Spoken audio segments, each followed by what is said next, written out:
சிறகடி ஆசை இன்னைக்கு எபிசோடில் மீனா வாய் தவறி எல்லா விஷயத்தையும் அவங்க ஃப்ரெண்டுக்கிட்டையும் அவங்க அம்மாக்கிட்ட சொல்கிறாங்க.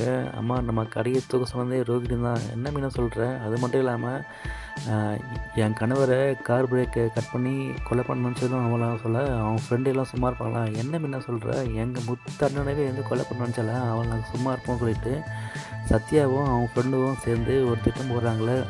அந்த திட்டத்தில் ரோகிணியை ஒரு டெம்போவில் ஏற்றிட்டு உள்ளே வச்சு சும்மா மொத்துறாங்க. இதுக்கு யாருக்கும் மீனாவுக்கு மூச்சுக்கும் தெரியாது. இதை தெரிஞ்ச பிறகு வந்து 2 பேரும் டென்ஷன் ஆவாங்க. ஏன் இது போல் பண்ணுறீங்க, எங்களை கேட்காம ஏன் இது போல் பண்ணுன்னு சொல்லிட்டு ஒரு பெரிய பஞ்சாயத்து போகுது.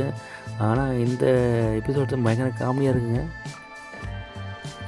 மீனா ஃப்ரெண்டெல்லாம் சேர்ந்து ரோகிணியை டெம்போவில் ஏற்றுறாங்க. டெம்போவில் ஏற்றிட்டு சும்மா மொத்துறாங்க. இந்த டெம்போனா பூ கட்ட டெம்போ போலக்கு. அந்த டெம்போவில் பூ நாகனா இருக்குது. நாகனா மேலே தூக்கி போட்டு கட்டி போட்டு ஒரு வழி பண்ணுறாங்க. இது எல்லாம் கண்டிப்பாக வந்து ரோகிணி ரிவெஞ்ச் எடுக்காமல் இருக்காது. கடைசியில் போகும்போது மீனை மறைக்கிறாங்க பாருங்கள். அப்பா கண்டிப்பாக ரிவெஞ்ச் எடுப்பாங்க.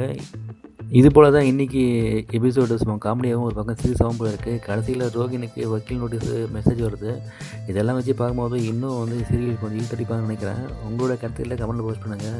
அப்படியே வீடியோ லைக் பண்ணுங்கள். நம்ம சேனலை சப்ஸ்கிரைப் பண்ணிக்கோங்க. அப்போ தான் நாங்கள் போகிற வீடியோ உங்களுக்கு நோட்டிஃபிகேஷன் வரும். மறக்காமல் சப்ஸ்கிரைப் பண்ணிக்கோங்க மக்களே. மீண்டும் நம்ம அடுத்த வீடியோ பார்க்கலாம்.